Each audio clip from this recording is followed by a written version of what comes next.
process control, distance sampling. Also, Sir has completed 3 major research projects sponsored by CSIR New Delhi and UGC New Delhi.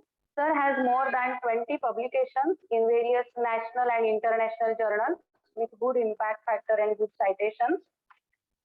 Sir has a huge biodata. 4 students are ongoing. 4 students are going to done his PhD under his guidance, and also 1 student is ongoing MPhil degree under his guidance. He is a member of several authorities: Faculty of Science and Technology, Shivaji University, Kolhapur; Board of Studies in Business Economics; Board of Studies in Statistics from Shivaji University, Kolhapur. He is an editorial board member, Quality Engineering and Technology. Sir is a reviewer of Quality and Reliability Engineering International Journal, Communications in Statistics, International Journal of Advanced Manufacturing Technology, Quality Technology and Quantitative Management. He has organized several academic events. He is a convener of National Conference on Applied Statistics and Informatics from Shivaji University, Kolhapur. He is organizing secretary of National Workshop on Statistical Computing, Solapur University, Solapur. Sir has a professional memberships of various statistics associations: Indian Society for Probability and Statistics, International Journal, International Indian Statistical Association, Shivaji University Statistics Teachers Association, and so on. Sir has a huge biodata. Now I request Honorable Dr. Shashibhushan Mahadik sir to start his session. Okay, thank you, sir. Okay, thank you, Dr. Patil madam, for detailed introduction. Thank you, sir. Okay, at the outset, I take this opportunity to thank the organizers of this 1-week workshop, the conveners and principal of SGM College Karad. I have been told that the audience for this workshop comes from diverse discipline.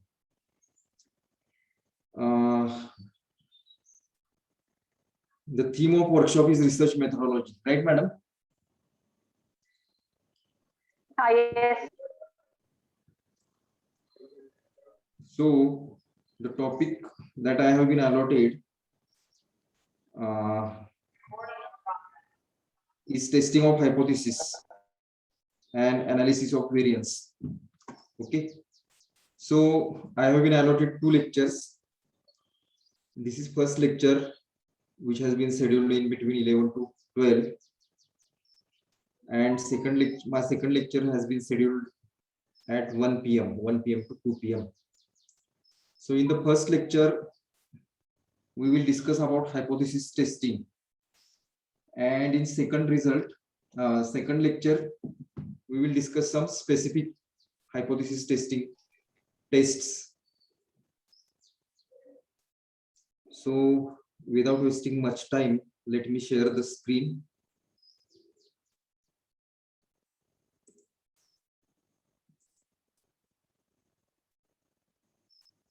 Okay. Is it visible, madam? Yes, sir. Visible. Yeah. So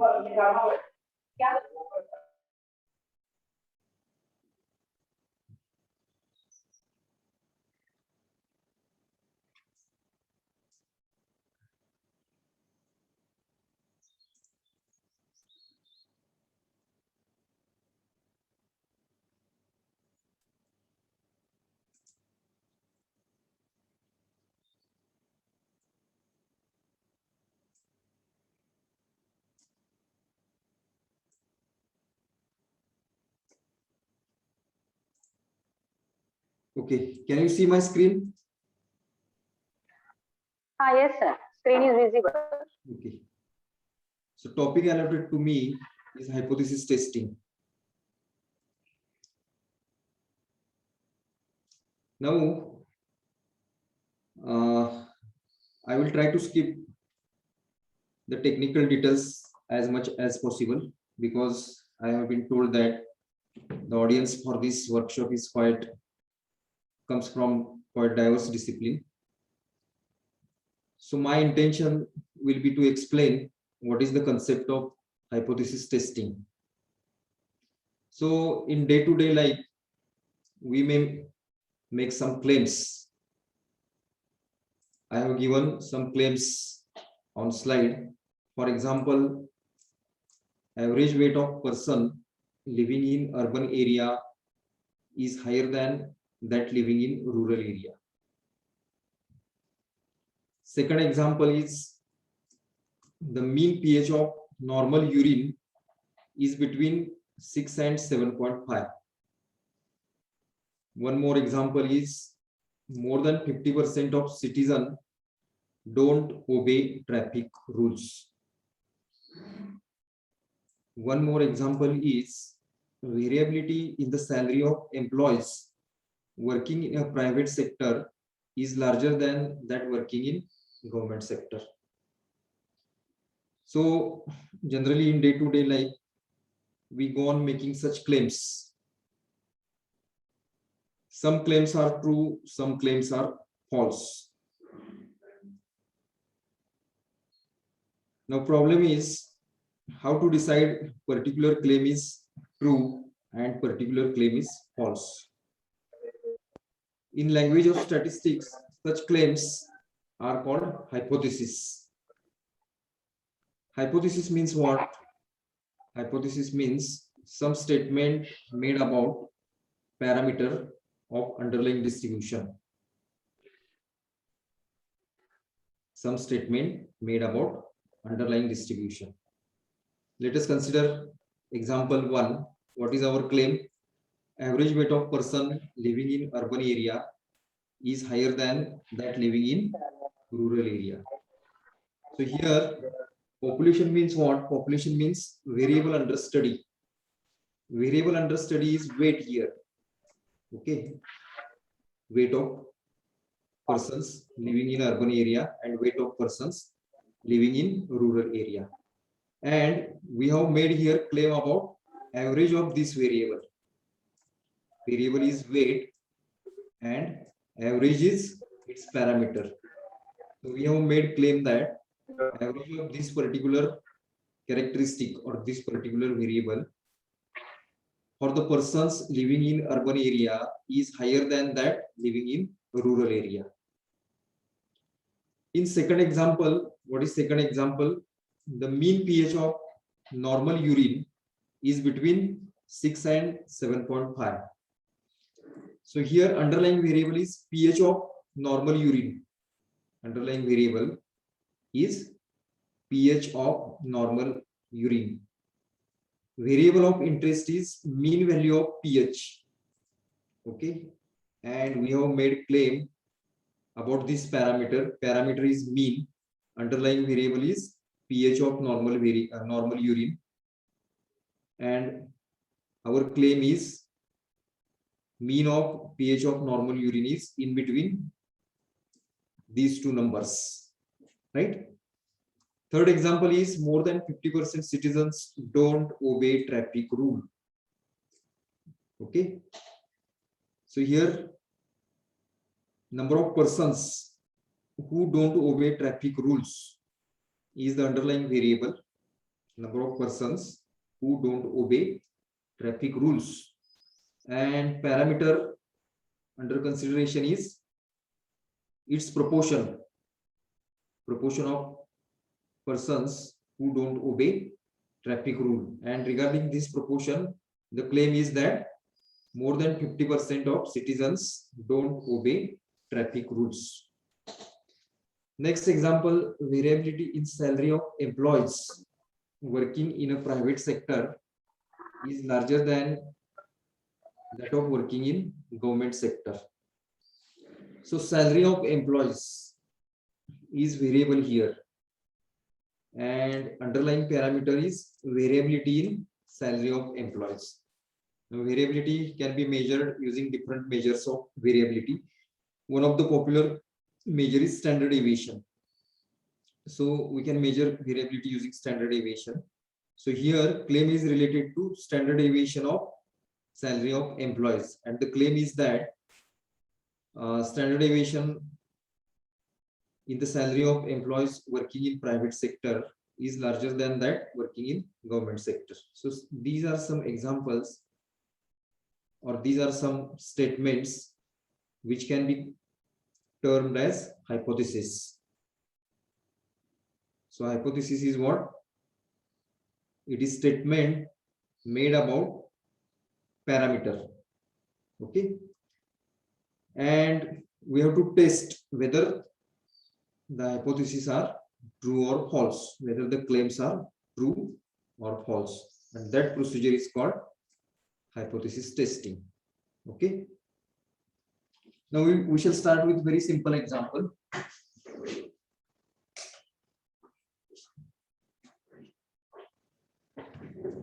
We have a coin. Okay. And suppose we make claim like this. The coin is fair. Coin is fair.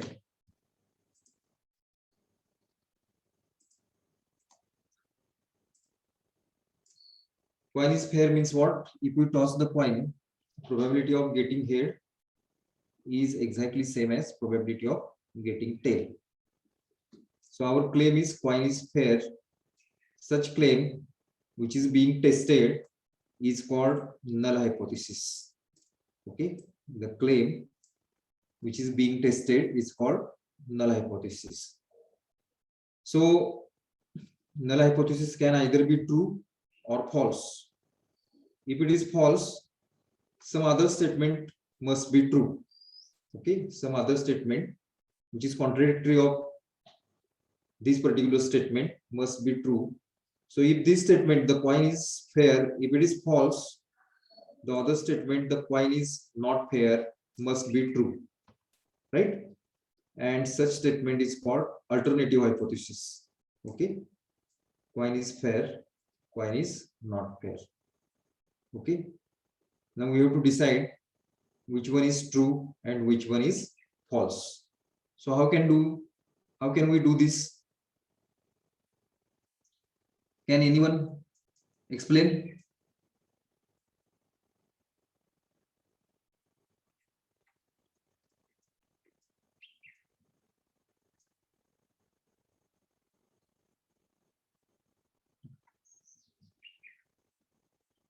Okay, we have coin and our claim is coin is fair, and we have to test this claim. What is the reasonable procedure? Can anyone explain?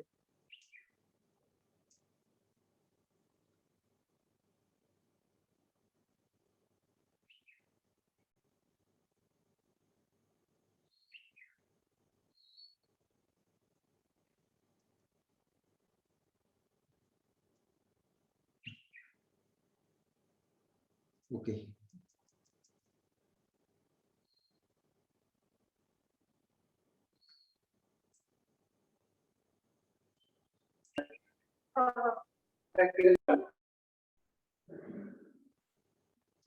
Participant mute राहणार आहेत काय?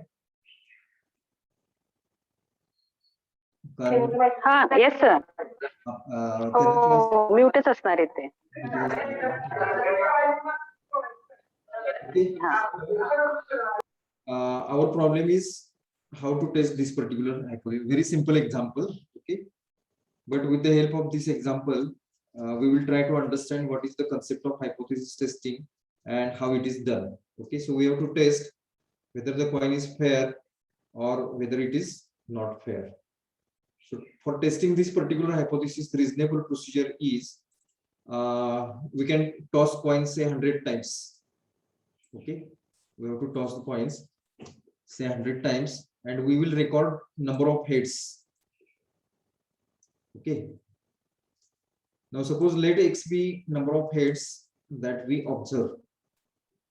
So here statistically x follows binomial distribution with parameters 100 and p, where p is probability of getting head at any trial. Okay, so in terms of p, now p is underlying parameter. Okay, P is what? Probability of getting head. X is what? X is number of heads observed in 100 trials of tossing of the experiment. Okay, we have tossed the coin 100 times, and X is number of heads occurred in those 100 trials. So X follows binomial distribution with parameters 100 and P, where P is probability of getting head. So our null hypothesis is coin is fair. Coin is fair means in terms of P, null hypothesis is P is equal to half. Okay, and then alternative hypothesis is P is not equal to half. Okay, now if H naught is true, we expect X to be close to 50, right? We have tossed the coin 100 times. That's why if H naught is true, we expect X to be close to 50, right? Logically. So based on this logic, we can propose test like this. We should accept H naught. Thus, intuitively, if X is close to 50, we should accept H naught. Otherwise, we should reject it. Okay. If coin is fair, in 100 trials, we must get number of heads which are close to 50.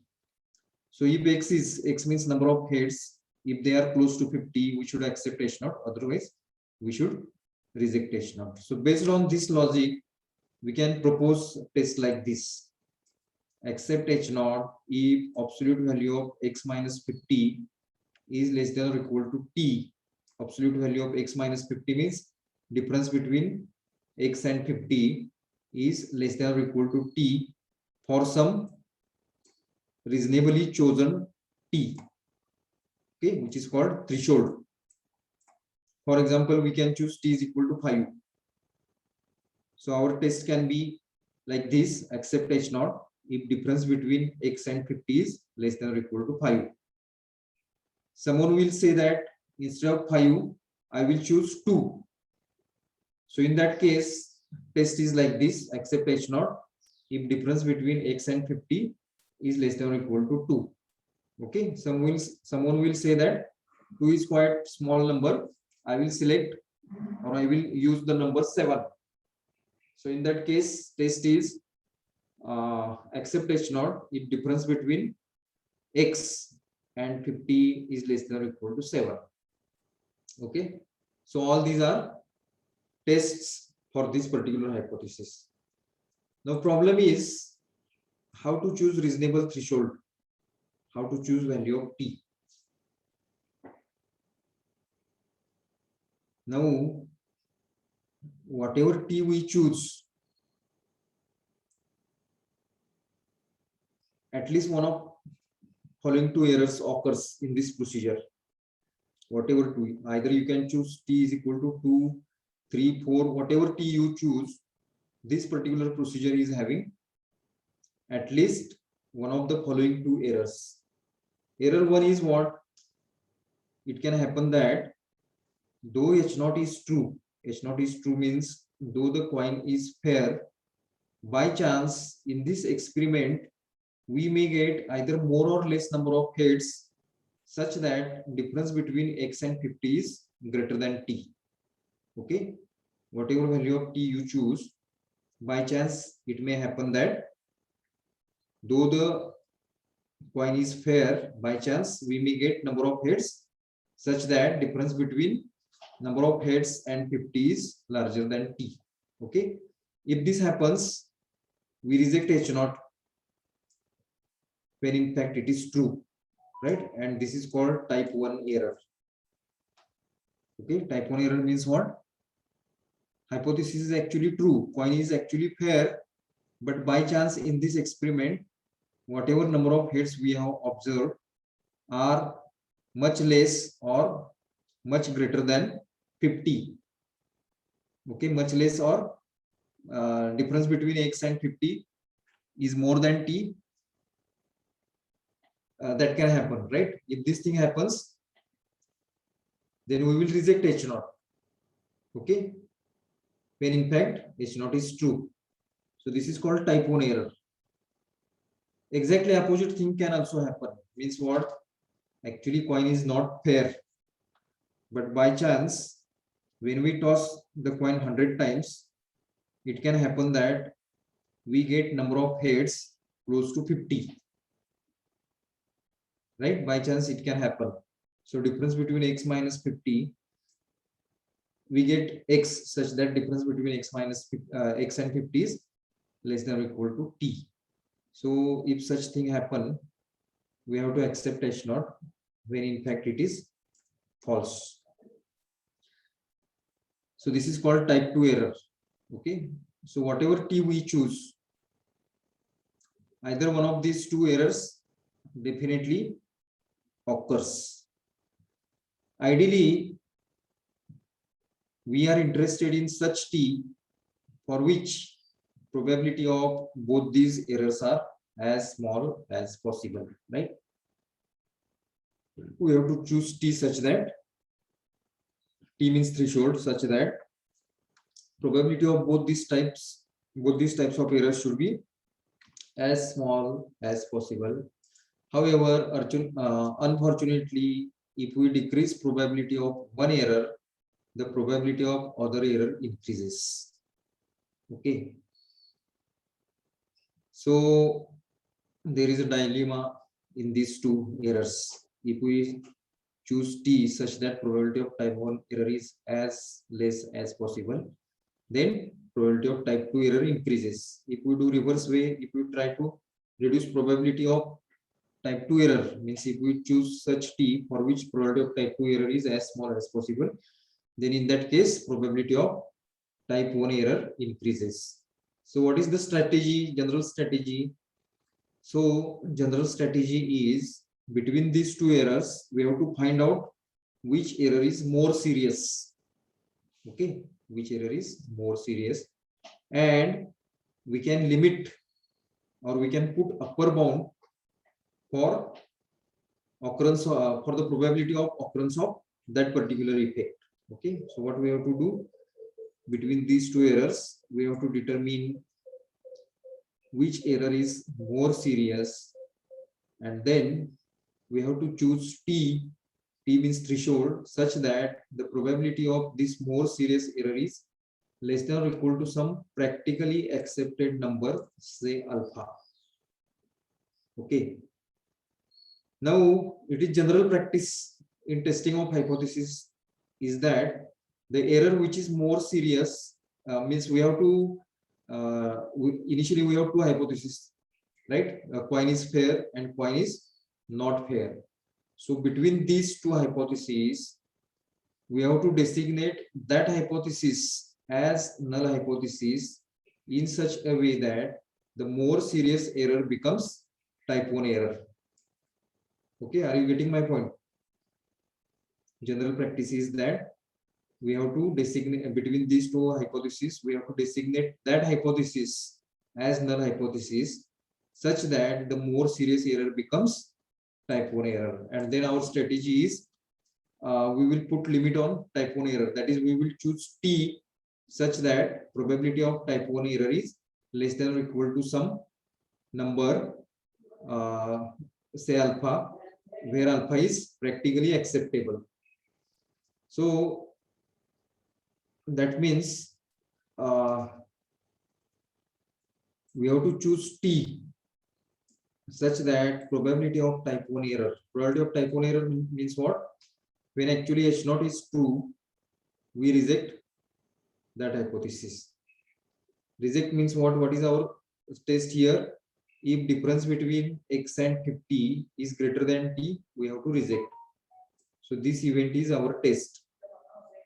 Okay, so probability of this event when H naught is true, this probability is called probability of type 1 error, and we have to find this particular t such that this probability is less than or equal to alpha, where alpha can be generally 0.05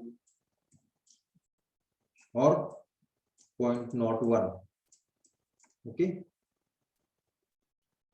so In this case, we know that distribution of x means number of heads observed in 100 trials. So under H0 means when H0 is true, x follows binomial distribution with parameters 100 and half.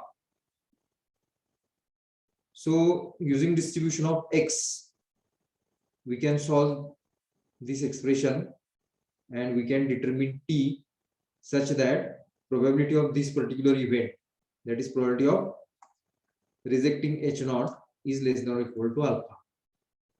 Okay, alpha is called level of significance.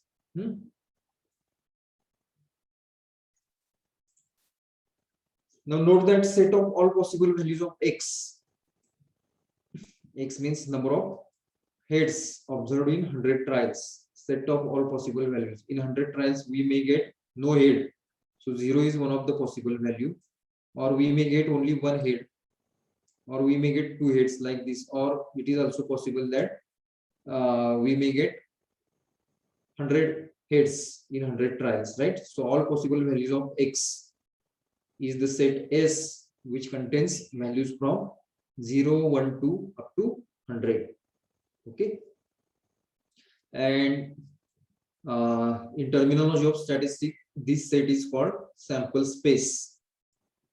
This set is called sample space. Now, for some particular alpha, suppose we get t is equal to 5. T is what? The threshold. So our test is what? Difference between x minus 50. We have to accept H0 if difference between x and 50 is less than or equal to 5. If for particular alpha, if we get t is equal to 5, then our test becomes like this. We have to accept H0 if absolute value of x minus 50, means difference between x and 50 is less than or equal to 5. In other words, we have to accept H0 if x falls in this set or in this subset A. If value of x is 45, 46, 47 up to 55, we will accept H0, right? So this subset of S means what? Set of all possible values of x, and this one is its subset. So if we conduct experiment and found that x lies in this subset, then we will accept H0. So this region is called acceptance region. This subset A is equal to 45, 46 up to 55 is called acceptance region, and the remaining values in the sample space. For the remaining values, what are the remaining values? 0 to 45 and 56 to 100. So if x falls in this subset 0 to 45 and 56 to 100, we have to reject H0. So this subset of sample space is called rejection region, or it is also called critical region. Okay, critical region. Okay, so this is one example of hypothesis testing. I will explain one more example. So sugarcane is one of the major crop in Maharashtra. Okay, and related to sugarcane production, suppose claim is like this, which is written as H0. The average sugarcane yield in Maharashtra is greater than or equal to 80 tons per hectare. Average sugarcane yield in Maharashtra is greater than or equal to 80 tons per hectare. And the alternative hypothesis means if this hypothesis is false, if this statement is false, then this statement will be true, which is alternative hypothesis. The average sugarcane yield in Maharashtra is less than 80 tons per hectare. Okay. So H0 is the hypothesis made by some person. Okay, what is the claim? Average yield of sugarcane in Maharashtra is greater than or equal to 80 tons per hectare. So we have to verify this claim. We have to test. How to test? How to test H0 versus H1? So in first experiment, in point testing, what we did in order to test whether the coin is fair or whether the coin is not fair, what we did, we collected data related to that particular claim, right? So here also what we have to do, we have to collect information related to yield of agricultural production in Maharashtra. Okay, so what is to be done is like this. So for this particular experiment, we will take random sample of, say, n is equal to 100 agricultural plots, each of size 1 hectare, okay, in Maharashtra, on which sugarcane crop is taken. Okay, so at random we will select 100 agricultural plots, for example, not necessarily 100, you can take 1000 also. So for example, we will take, in our experiment, we will take 100 agricultural plot, and we will keep size of each plot same, that is, we will choose each plot of 1 hectare. Okay, so let xi be the sugarcane yield in the ith plot. Means x1 is sugarcane yield in first plot, x2 is sugarcane yield in second plot, and so on, like this. Now let us denote average sugarcane yield by notation theta. Okay, theta is average agricultural average sugarcane yield in Maharashtra. So in terms of theta, theta is now parameter. We can write hypothesis like this. Null hypothesis is theta is greater than or equal to 80, and the alternative hypothesis is theta is less than 80. Okay, so we have to test this hypothesis, right? Now what is the logical procedure? We have data on 100 plots. From 100 agricultural plots, we have taken information about yield of sugarcane production. Okay, and theta is what? Theta is average sugarcane yield. Okay, average sugarcane yield in Maharashtra. So reasonable procedure to test this particular hypothesis is based on 100 observations that we have collected. We have to find the sample mean. Okay, and if sample mean is greater than some particular value, that event will support null hypothesis. And if observed sample mean is too small, then it will support the alternative hypothesis that theta is less than 80, right? So let us denote sample mean by x bar. Okay, so what is the procedure? We have selected 100 agricultural plots, and from each plot we have noted actual yield of sugarcane. So we have 100 values. Using those 100 values, we have computed mean of those 100 values. That mean is denoted by x bar. So if value of x bar is large, that will support the null hypothesis, right? What is our null hypothesis? Theta is greater than or equal to 80. Theta means actual mean yield of production in Maharashtra, and x bar is sample mean, right? So actual yield is greater than or equal to 80. We will go with this hypothesis if observed value of x bar is a large value, right?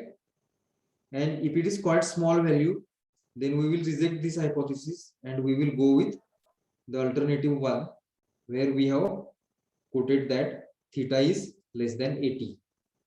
So this is logical procedure, right? So which is written here intuitively, if x bar is larger than certain threshold. Okay, larger means what? We have to determine some threshold. If x bar is greater than this particular value, okay, suppose that threshold is c. So if x bar is greater than c can be, for example, 100. So if sample mean is greater than 100, then we will accept h naught, otherwise we will reject h naught, right? So again there is problem, why 100, why not 90, right? So determining this threshold is a little bit technical problem. Okay, determining c is a technical problem. So what is our test? Accept h naught if x bar is greater than c, reject h naught if, reject h naught means in that case we will accept h1 if x bar is less than c. So this is our test. Okay,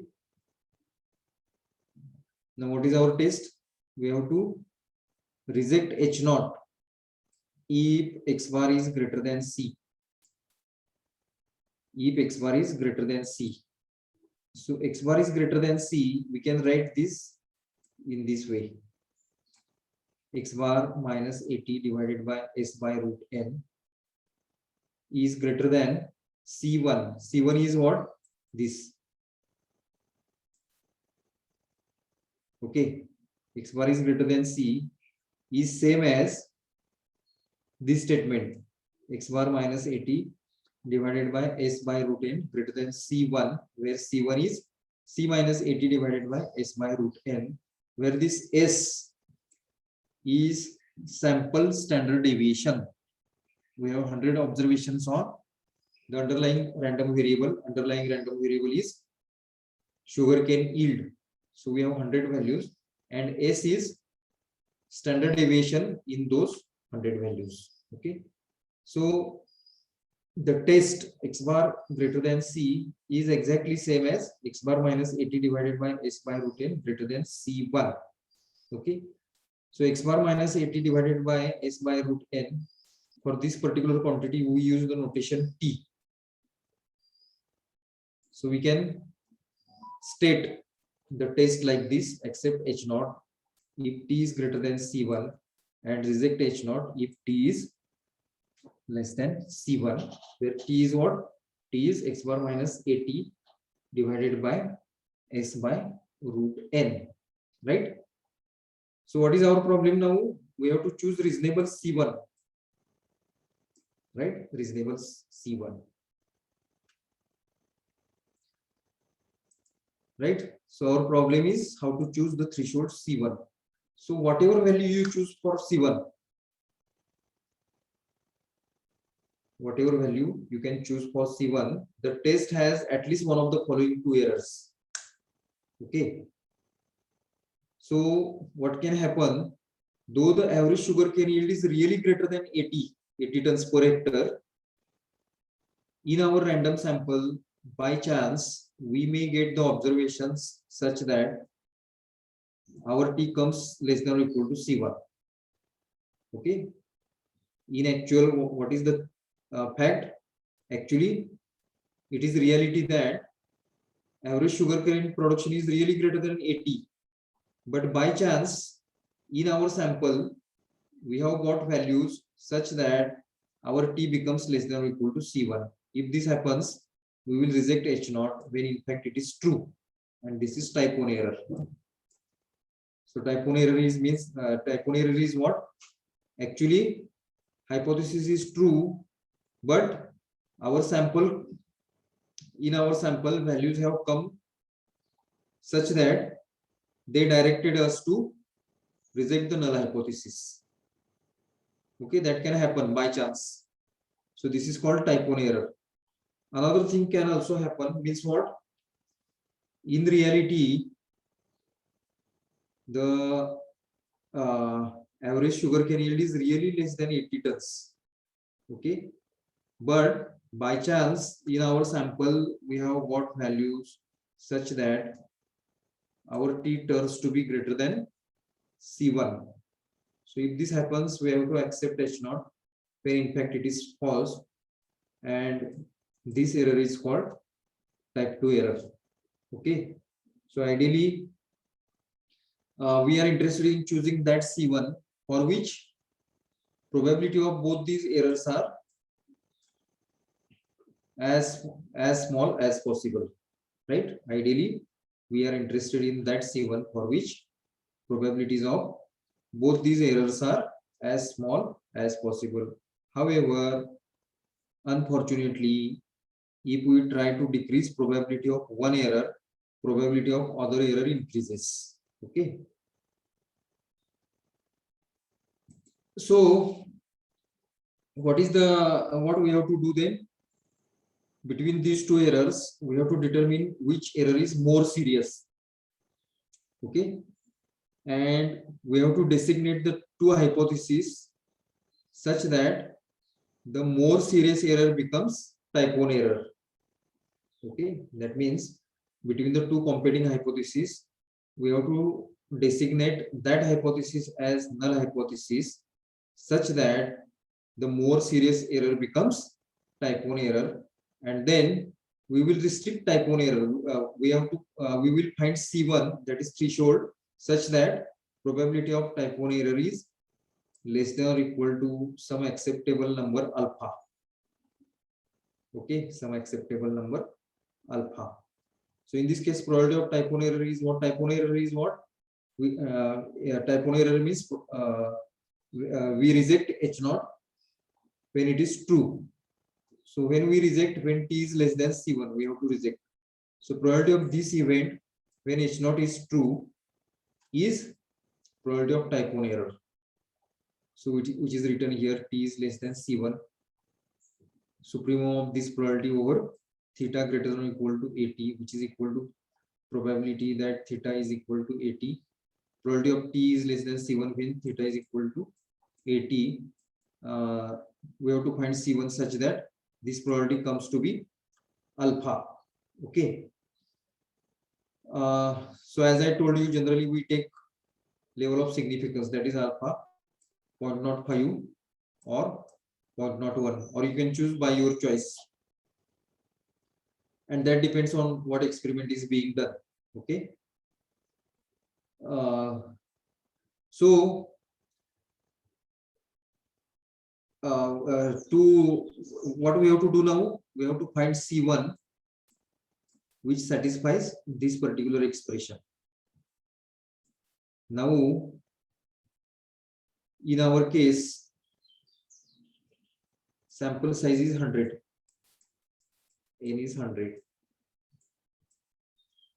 which is reasonably a large number. So if n is reasonably large, then this particular t is having students t distribution.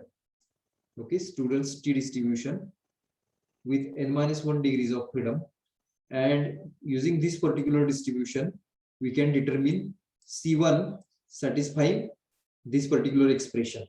Okay, once we know the distribution of t,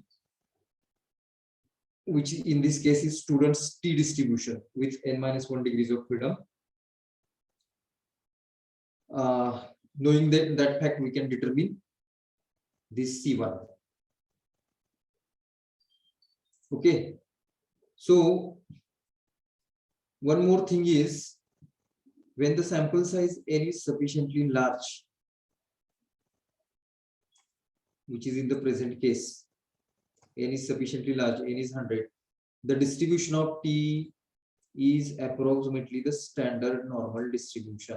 So instead of t distribution, in this case we can use standard normal distribution as distribution of t. Okay, t काय होता, what is t? Our x bar minus 80 divided by s by root n. So if sample size is sufficiently large, distribution of this quantity can be approximated by standard normal distribution. Standard normal distribution means normal distribution with mean 0 and variance 1. Okay, or we can use t distribution. Okay, so if we approximate distribution of t by standard normal distribution, then using standard normal distribution, what we have to do? We have to what we have to do? We have to find this C1. Okay, we have to find this C1 such that this probability is less than or equal to alpha. So once we know that distribution of t is standard normal distribution, and if we know value of alpha, for example, suppose alpha is 0.05 and distribution of t is now standard normal distribution. So getting information about these two things, we can find value of C1, and that value of C1 comes to be minus 1.64. Okay, so mathematically all possible values of t are this. T can take any value between minus infinity to plus infinity. Okay, minus infinity to plus infinity. So this is real line, minus infinity to plus infinity, and suppose this value is minus 1.64. So what is our test now? If our observed t means this, t is called test statistic. If our observed t is greater than this value, if t falls on this side, then what we have to do? We have to accept the null hypothesis, and if it falls here on the opposite side, we have to reject the null hypothesis. So this region is called acceptance region. Okay, so the region from minus 1.64 to infinity, that is called acceptance region, and the another region which is from minus infinity to minus 1.64 is called rejection region, or it is also called critical region. So we have seen two examples of hypothesis testing. Okay, now I will tell you the general procedure based on these two examples.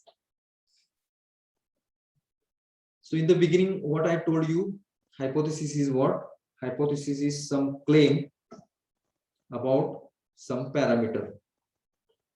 Hypothesis is some claim about some parameter. So when we say parameter, parameter means characteristic of some variable. Parameter is what?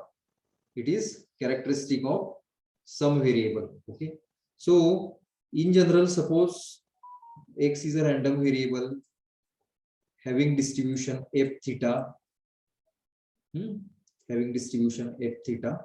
Distribution means what?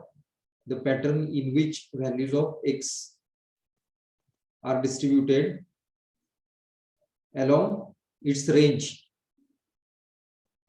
Okay, so x is a random variable having distribution f theta, where theta is unknown. Theta is unknown. In our first experiment, x was what? X is number of heads observed in 100 trials. Number of heads observed in 100 trials of a coin. F theta, distribution of x, in that case was binomial distribution. Okay, theta is what? Probability of getting head, that was unknown, right?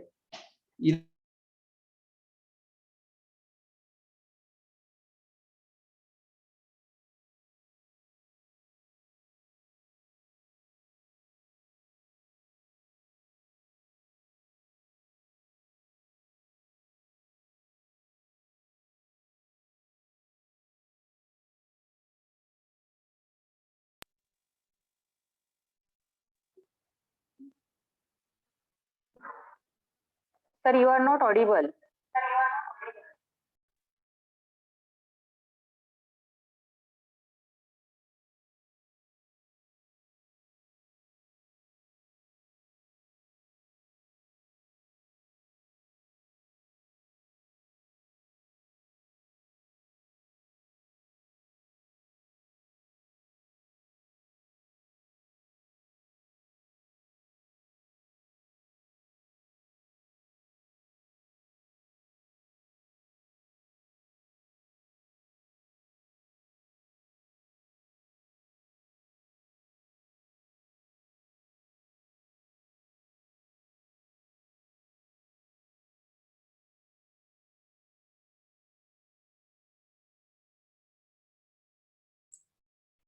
Sir, you are not audible, sir.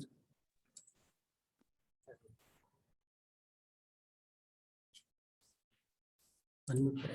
Unmute. Okay, okay, sir. Okay, now can you hear me? Yes, sir. Now audible, sir. Yes. So we were discussing about general setting and definitions related to hypothesis testing. So X is random variable under study whose distribution is f theta, where theta is unknown. Okay. So we make some certain claims about theta. For example, we may make claim like this: theta is equal to 1 or theta greater than 1.3 or theta not equal to 0.5, like this. Now in the first example, what we have done, we have exactly given value of theta. Theta is equal to 1. We have assigned exact value for theta. Such hypothesis is called simple hypothesis. Okay, such hypothesis is called simple hypothesis. Here, say in second example, second or third example, exact value of theta has not been specified. It is only claimed that theta is greater than 1.3. So it can be any value which is greater than 1.3. It can be 1.5, 1.6, any, right? So exactly one value of theta has not been specified here, and such hypothesis is called composite hypothesis. Okay, simple hypothesis means what? We have specified single value for the unknown parameter. If single value has been specified for unknown parameter, then the hypothesis is called simple hypothesis. If more than one values are specified for the unknown parameter, then that particular hypothesis is called composite hypothesis. Okay.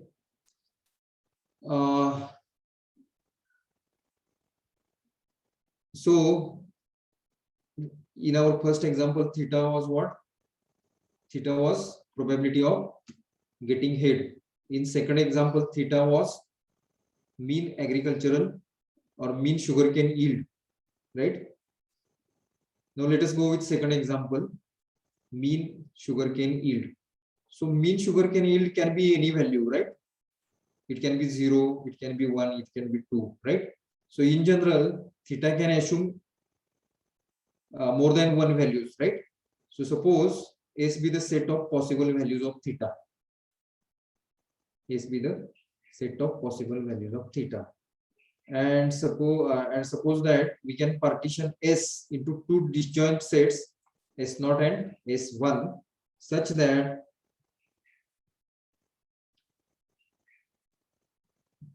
okay, we can partition values of S into two disjoint sets, S0 and S1, and we can specify H0, null hypothesis, as theta belongs to S0,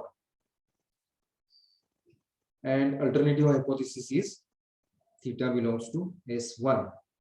For example, S can be 0, 1.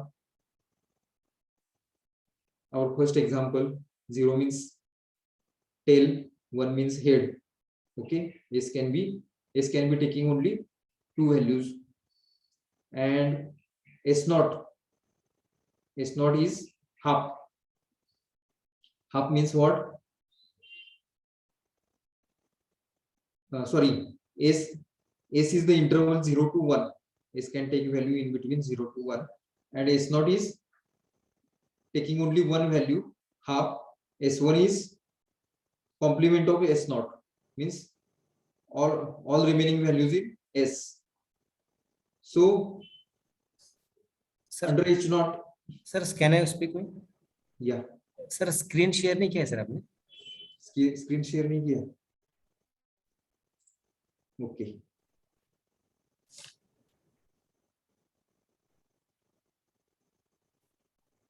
What I have to do then?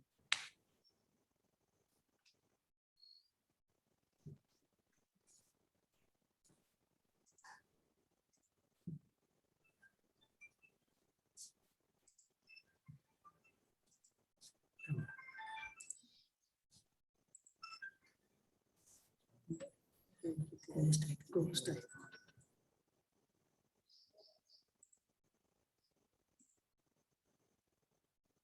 is it now visible? Yes, sir. Yes, sir. Okay, I will repeat within 2-3 minutes what I told you.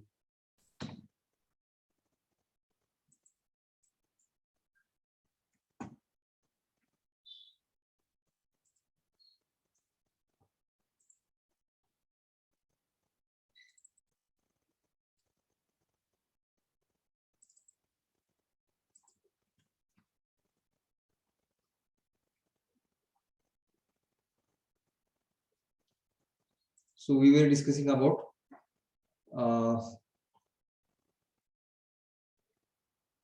general setting and definition related to hypothesis. So X is some underlying random variable. F theta is its distribution. Theta is unknown parameter. So hypothesis means we have to make claim related to this theta. For example, claim can be theta is equal to 1 or theta greater than 1.3. Theta is not equal to 0.5 like this. Okay. So here we have specified exactly one value for theta. Theta is equal to 1. Such claim or such hypothesis is called simple hypothesis. In second example, what we have done, we have not specified single value for theta, but any value larger than 1.3. That is our claim. Theta takes any value larger than 1.3. So it can be 1.4, 1.5, etc. Okay. So exactly one value has not been specified, but more than one values have been specified for theta. Such hypothesis. Same case in case of third example, theta not equal to 0.5. Okay. So these are second and third. These are the examples of composite hypothesis. Okay.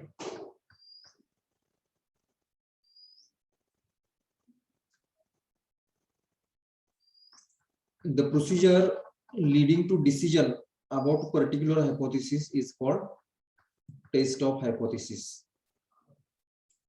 So generally, test of hypothesis we have to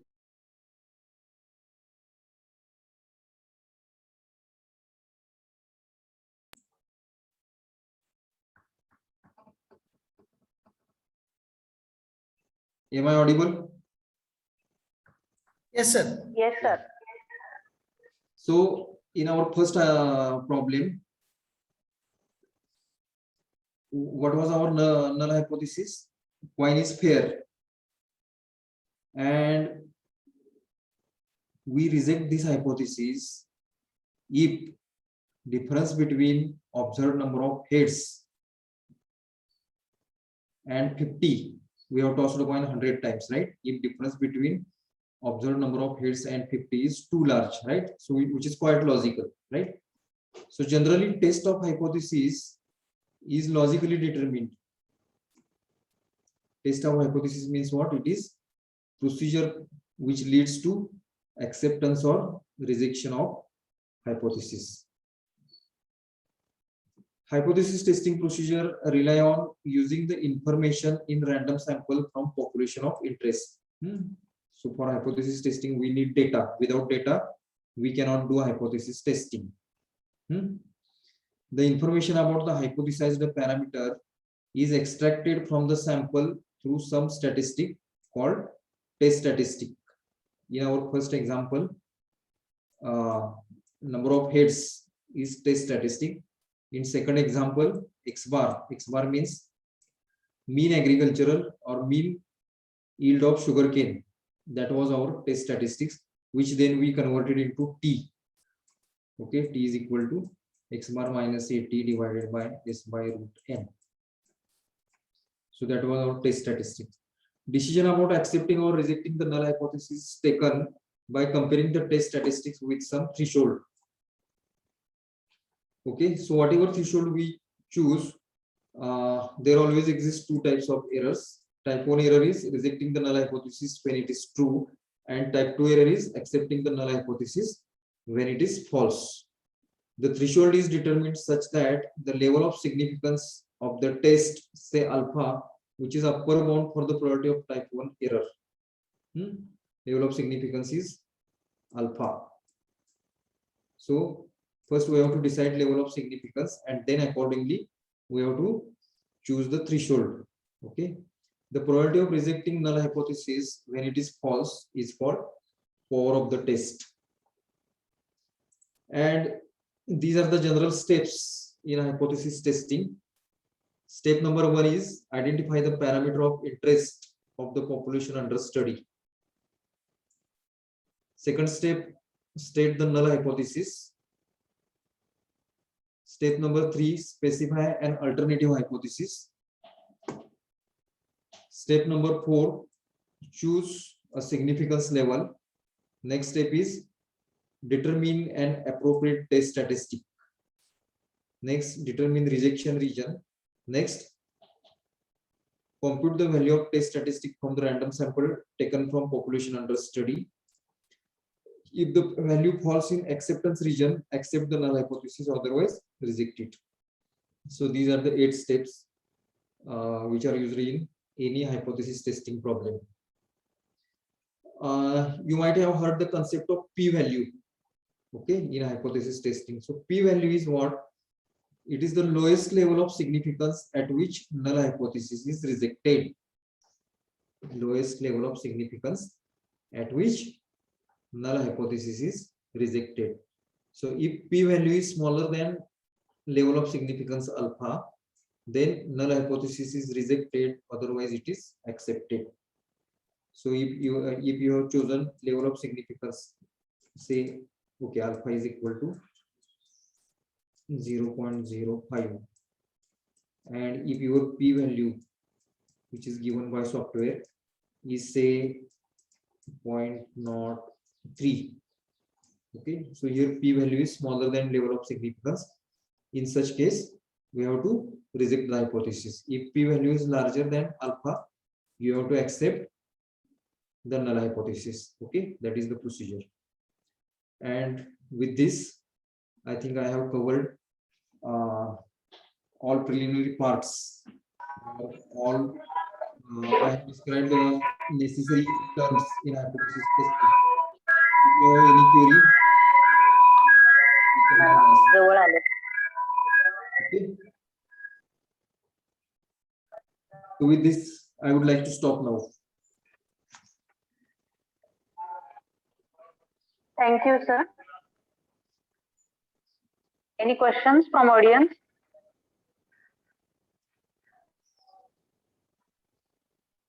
Okay.